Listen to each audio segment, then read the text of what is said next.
مرحبا يا أصدقائي الصغار، أنا ميسو، واليوم رح نعيش مغامرة ممتعة في مملكة الحيوانات.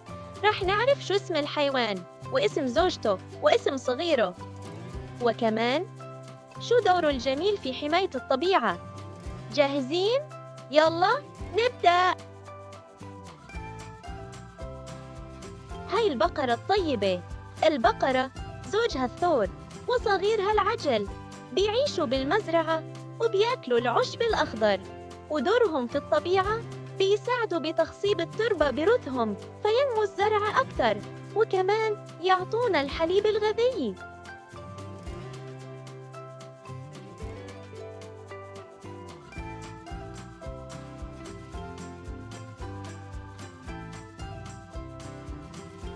الخروف الحنون وزوجته النعجة وصغيرهم الحمل الصغير الجميل بياكلوا العشب، وهيك بيحافظوا على توازن النباتات. وصوفهم بيخلينا ما نبرد بالشتاء، يعني عندهم دور مهم للبيئة وللناس.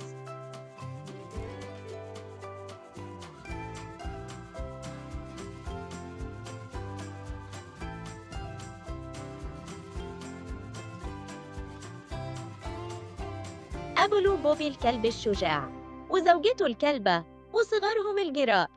الكلب بيحرس المزارع والبيوت وبيساعد الصيادين ويحب الإنسان جداً، ودوره في الطبيعة إنه يحافظ على التوازن بمنع الحيوانات الضارة من الاقتراب.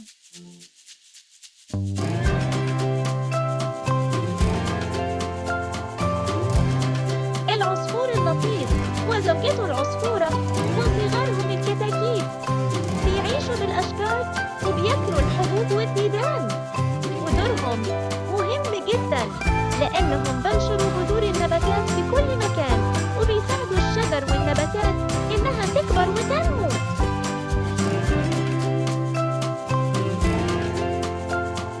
وهون صديقنا الكبير الفيل وزوجته الفيلة وصغيرهم الفيل الصغير بيعيشوا في الغابة وبيأكلوا أوراق الأشجار، ودورهم هو بستان الغابة لأنهم بيفتحوا طرق للزرع والمطر من خلال تحريك الأشجار بطريقتهم القوية.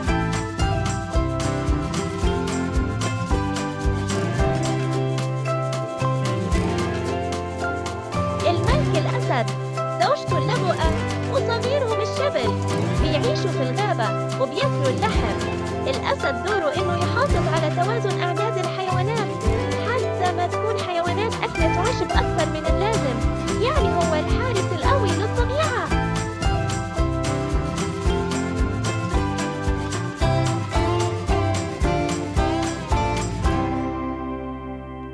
النحلة النشيطة وزوجها الذكر وصغرهم النحل الصغير بالخلية بيعيشوا سوا داخل خلايا مرتبة جداً، بيجمعوا الرحيق من الأزهار ويصنعوا منه العسل، ودورهم العظيم إنهم بيلقحوا الأزهار عشان تولد ثمار جديدة، يعني بدونهم ما في فواكه ولا وردة.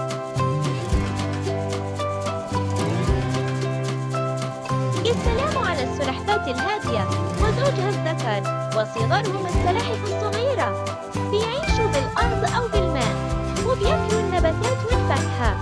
دورهم إنهم بينقوا البيئة من بقايا النباتات، يعني محافظين على النظافة.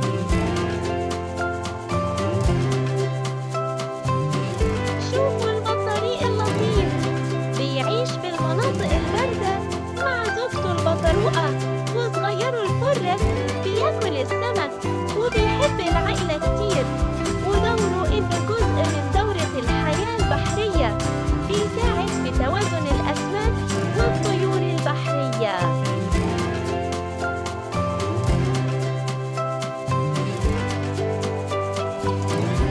واو! كل حيوان له عائلة جميلة وله عمل مهم في الطبيعة، يعني لما نحافظ على الحيوانات نحافظ على كوكبنا الجميل. قولولي يا أصدقائي، أي حيوان عجبكم أكتر؟ ولا تنسوا الإعجاب والاشتراك علشان نسافر مع بعض في مغامرة جديدة مع ميسو. باي يا أصدقائي.